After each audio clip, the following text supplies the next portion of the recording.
SB19, ang kwento sa likod ng P-pop Kings. Mula sa pagsisimula bilang trainees hanggang sa pagiging isang global sensation, ito ang kwento ng SB19, ang P-pop Kings na nagpabago sa industriya ng musika sa Pilipinas.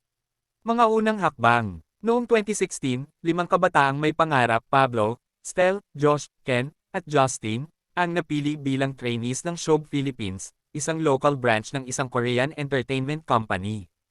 Ang kanilang training ay inspired ng K-pop system, 9 hours a day, 3 years ng matinding paghahanda sa pagsayaw, pagkanta, at pagpe-perform. Mahirap na simula. Noong 2018, inilabas nila ang kanilang unang kanta, Tila Luha, ngunit hindi ito agad sumikat. Kaunti lang ang nakapansin, at muntik nang mawala ang grupo sa eksena. Ngunit hindi sila sumuko. Sa halip, nagtrabaho silang mas mabuti at nag-release ng Go Up noong 2019.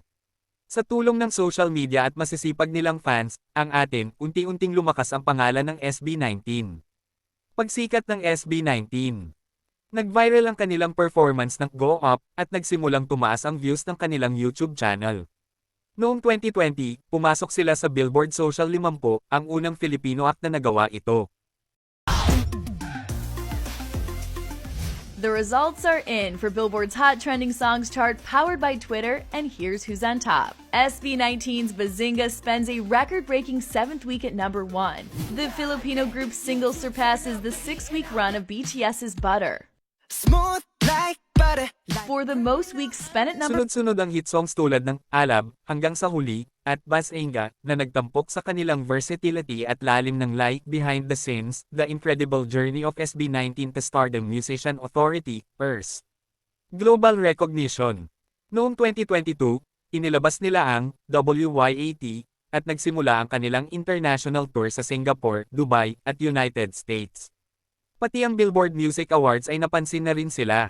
2023, sumabog sa TikTok ang kanilang hit song na Gento, na sinayaw pa ng mga international, From the Bottom, Now They Go Up, a timeline of SB19's journey to becoming today's pop gem, PERS.